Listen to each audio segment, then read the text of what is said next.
আনন্দে অনেক মজা করতেছে, বিভিন্ন ধরনের পিঠা, যেমন আমাদের হানিফ ভাই এই সকাল থেকে এই পর্যন্ত অন্তত 1000 টাকা পিঠা কিনে ফেলছে।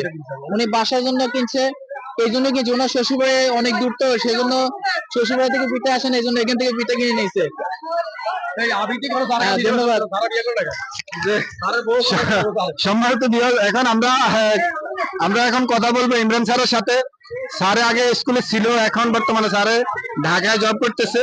স্যারও পিঠা উৎসবের কথা শুনে একেবারে তাড়াহুড়া করে চলে আসছে পিঠা কেনার জন্য, কারণ অনেক পিঠা শেষ, অনেক স্টলে পিঠা শেষ হয়ে গেছে, অনেক পিঠা স্টল শেষ হয়ে গেছে। আমরা এখন স্যারের সাথে কথা বলবো। আজকে আমি আপনাদের সামনে বলবো বাংলাদেশের ঐতিহ্য যে পিঠাগুলা উপস্থাপন করার জন্য, কারণ বিশ্বের কাছে আমাদের একটা ঐতিহ্য আছে। আমরা বাংলাদেশি হিসেবে আমাদের যে পরিস্থিতি, আমরা শীতকালীন সময় শীতের 3 মাস বিভিন্ন ধরনের পিঠা খেয়ে থাকি। এই পিঠাগুলো কেমন হয়েছে এখন আমরা স্যারে খাইছে, স্যারের সাথে কথা বলবো। আসেন আপনারা স্যারের সাথে একটু কথা। কেমন হয়েছে? হ্যাঁ স্যার। না, আসলে পিঠা আমি খাই নাই, এটা হচ্ছে আমি এখানে এক্স টিচার, মানে সাবেক টিচার, এখন 6 মাস প্লাস হয়ে গেছে, এখান থেকে চলে গেছি। আনফরচুনেটলি আজকে দেখলাম যে পিঠা উৎসব, আমি নিজে জানতাম না যে পিঠা উৎসব হয়।